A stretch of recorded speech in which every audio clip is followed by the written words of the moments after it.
Hello everyone and welcome back to my channel. I am Bert the Stormtrooper and this is the home of That's Just Prime, the comprehensive Optimus Prime review series. I also review other Transformers, lots of G1 stuff, as well as Teenage Mutant Ninja Turtles, Ghostbusters, GoBots, and pretty much any other toy that may jump out at me. If you're new to the channel, thanks for checking me out. Please be sure to click that subscribe button and don't forget to give me a thumbs up and share if you like what you see. Hello and welcome, I'm Bert the Stormtrooper, and today we're going to be taking a look at the Transformers Generation 1 Browning, and I love this toy, and I've got some really cool history with this toy. Now, this one that we're looking at here is actually a reproduction. So there's a really cool story behind Browning here, because this was originally he was part of Takara's Microchange Gun Robo series, which is the same series that Megatron came out of. Takara had a total of 4 guns. They had the Browning, they had the Walther P-38, which became Megatron. There was 2 versions of that. There was a silver and a black one, and then there was a Magnum, which was a black 6-shooter. And those were the 4 gun robos in the Takara Microchange series. So Browning didn't actually become a Transformer until later, near the end of G1 in the Master Force series. He was introduced, and that's when they actually took originally he was Gun Robo M1910 and made him an actual Transformer. They made him Browning. He was part of Master Force, released only in Japan, never officially released in the US as a Transformer. Now, like I said, what we have here is a reproduction. This is a newer reproduction, and there's been some changes here, especially in the packaging. And I love what they did here is that they actually packaged him. The box itself is a brown box. It's a completely different box from what he originally came in, and he's represented a line drawing of his robot mode. And when he comes packed in, which is a styrofoam sheet, very similar to what he originally came in, he also comes packaged in robot mode, which is really smart, because that's actually going to help you or help them get this figure into the States, right? Now, I had a Browning when I was a kid, and not a Transformers Browning, because of, again, that wasn't released as part of the Transformers to the US market. But I did have the Takara M1910, and I'll show pictures of 2 variants here. So on the top here, we have the actual Takara Gun Robo M1910. Below that is an off-brand, the Pistol 2 Robot Kingdom 05, and it's marked as a 1920. Both of these are Browning, and so, you know, most people say that the Kingdom is the KO version. I'm not going to argue. Really the only difference between these two is that the one on the top here, the 1910, his guns came in chrome. The one on the bottom, the Kingdom, his guns came in yellow. Now, there were 2 versions of this guy made. The one that we have here that was used for Browning and Transformers has blue details. There was also one with red details. The cool thing about growing up in Puerto Rico is that we had a huge exposure in the 70s and 80s to a lot of imported Japanese stuff. So we got a lot of anime that was translated in South America or dubbed into Spanish. So we would get all the animes dubbed into Spanish. We also got a lot of Japanese toys. So I actually had one of these M1910 or M1920 figures when I was a kid. I had one and my brother had one. We actually had 2. I couldn't tell you if it was the 1910 or the Kingdom version. I don't remember, but it was one of those 2. And like I said, my brother and I each had one, so we actually had 2 of these growing up. And it's funny, back then, thinking that we got like a cheap knockoff Megatron. Instead of getting an actual Megatron, we got this cheap knockoff, right? But, you know, we played with him.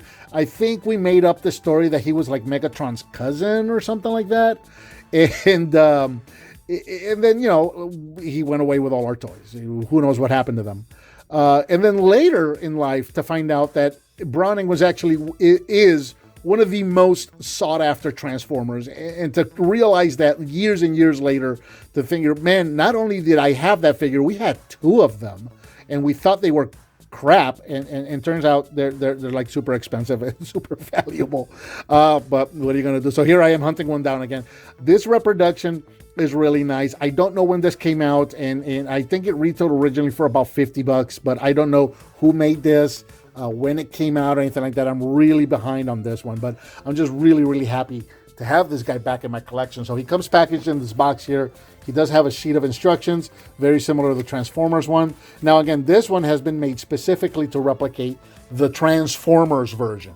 Okay, so he did come with 2 sheets of stickers, but these are specifically Transformer stickers. These are not like the original stickers like the one that I had as a kid. These you can see have Decepticon and Autobot logos and whatnot. So this one being the blue Decepticon Browning version, I give him Decepticon stickers. If I can get my hands on a red version, I'll make him an Autobot one. So we got instructions, we got 2 sticker sheets. We get these 2 handguns, which we're going to use in robot mode. We've got 2 fists. Now the original figures came with 4 fists. They came with 2 pairs of rights and 2 pairs of lefts. This one only came with a 1 pair. So there's that. And then of course we got a tray with our little plastic bullets. I've taken one out because we do have a shooting function here with Browning. So let's go ahead and take this box, put this away, and let's kind of get set up here with our shooting range. Actually, before we do that, let's talk about size. So it is a relatively small gun. It is about 5 inches long, about 3.5 inches tall. And you can see even holding it in my hand, it's relatively small. I don't know what a real Browning, how big it should be in your hands, but this one is pretty small, but it still plays just fine. You can see all the detail on here. Let me bring this guy in close. Check out all the chrome detail on the top there. This is just all die cast. And then you've got Browning M1910 right there on the side there.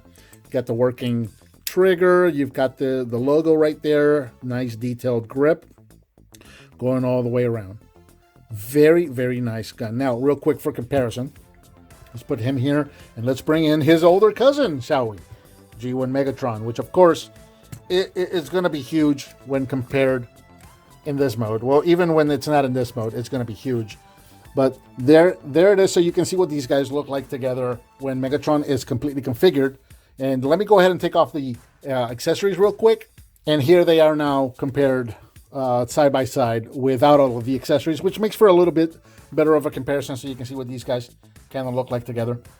So there you go. Now, let's load up Megatron real quick. This is, my Megatron is the Japanese version that does have the firing feature. All of the original gun robos had firing features. So both of the P-38 Walthers could fire, the Browning could fire, and the Magnum can fire. So he's loaded up. And as you can see, if you saw my G1 Megatron review, the little bullet just kind of clips inside there, and he's loaded up, which does it a little better than Browning does. What you're going to do with Browning is you're just going to come around the front. You're going to take one of these little bullets and just plug it in right there. So he doesn't do it as well, but the firing feature works really, really nice on this one.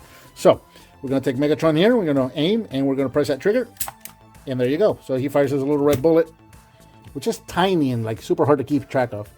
And then with Browning, same thing. We're going to press the trigger here.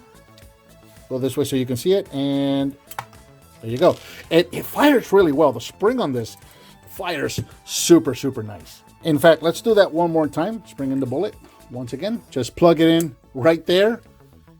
Aim and fire. And yeah, that's spring loaded.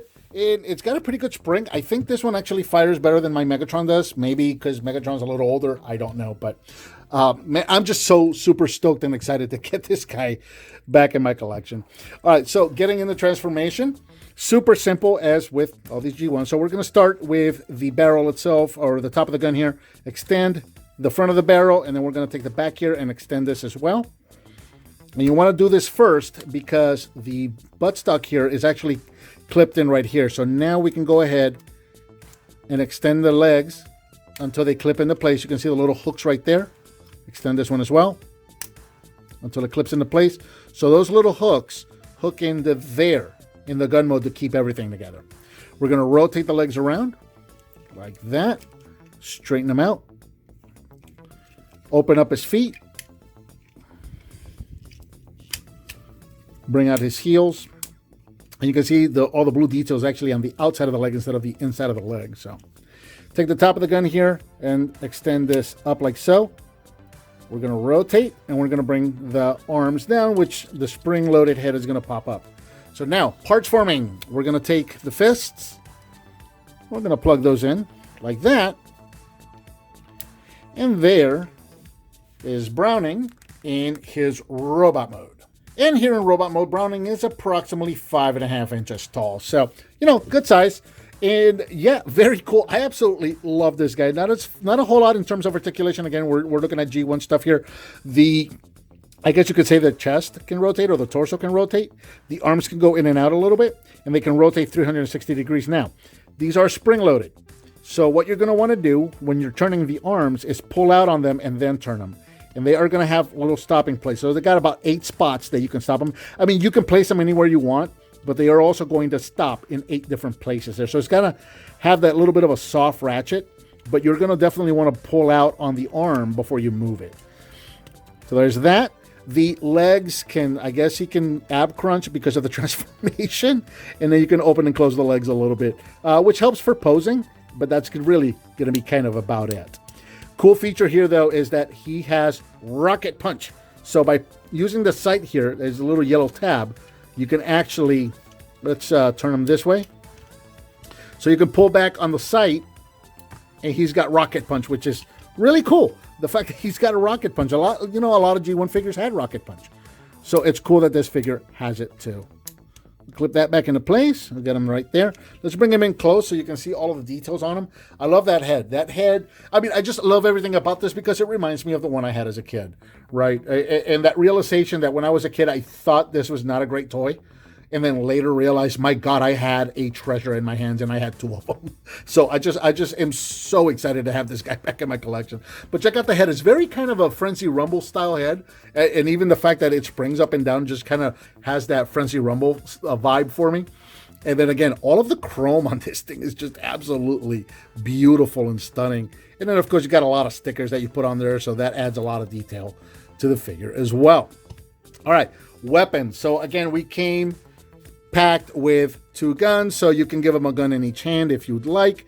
You could still shoot the rocket punch with the gun, but it's not going to fly that far because obviously that rifle's going to weigh it down. You've also got these 2 holes up here on the shoulders, so you can, if you want, give him 1 or 2 rifles on his shoulders, which I think is super neat.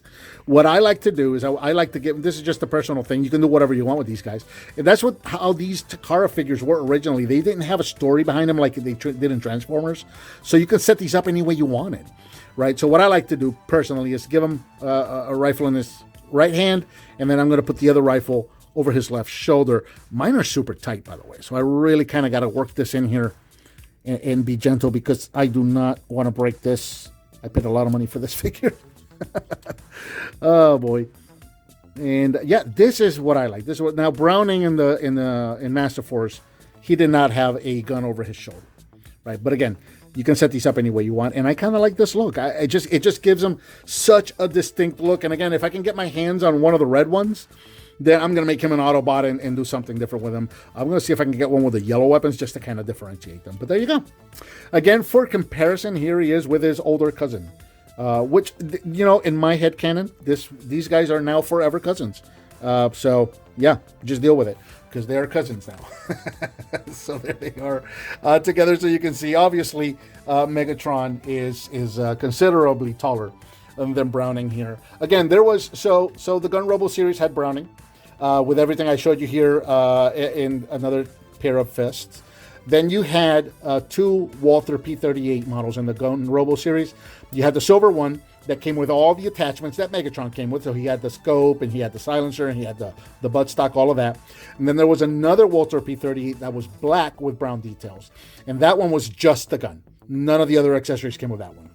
And then finally, you had the Magnum Robo, which was the 6-shooter, which, again, transforms very similar to the way these guys transform and also has the shooting pellet feature. And it also has I think he has a rocket punch as well. I think the Walthers were the only ones that didn't have the rocket punch. So there you go. So that's what these guys look like together. I'm going to leave them together, I think. I'm going to push Megatron back just a little bit and bring this guy into the forefront. Like that. There we go. Just cuz they're cousins. Yeah, if you can't tell already by now, I can't stop gushing over this figure. I absolutely I love this figure. have great memories of it from when I was a kid, and I'm super excited to have him back in my collection. And I think that about does it for the Transformers Generation 1 reproduction Browning. What did you think of this figure? Let me know down in the comments. Give me some thumbs up. Subscribe and hit that bell icon so you're notified when I upload a new video. I've got a donate button up there. If you want to hit on that, I certainly would appreciate it. Please share with your friends if you like what you see, and I'll talk to you next time.